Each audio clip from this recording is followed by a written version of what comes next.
insonni hayotini ikkita narsa rasvo qiladi. İnsonni kunlik hayotini ikkita narsa vayron qiladi. Nima u? O'tib ketgan narsalarni o'ylab turib pushaymon yeb siqilish, kelajakda keladigan narsalardan xavotir bilan siqilib yashash. Lekin mo'min unaqa bo'lmaydi. O'tmishidan pushaymon emas, Alloh aytgani bo'ldi.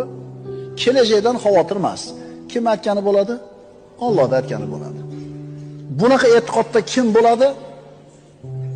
Allohning hidoyatiga ergashgan mo'min. İnsonni hayotini ikkita narsa rasvo qiladi. İnsonni kunlik hayotini ikkita narsa vayron qiladi. Nima u?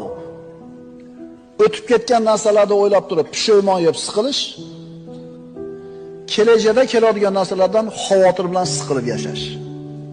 Lekin mo'min unaqa bo'lmaydi. O'tmishidan pushaymon emas, Alloh aytgani bo'ldi.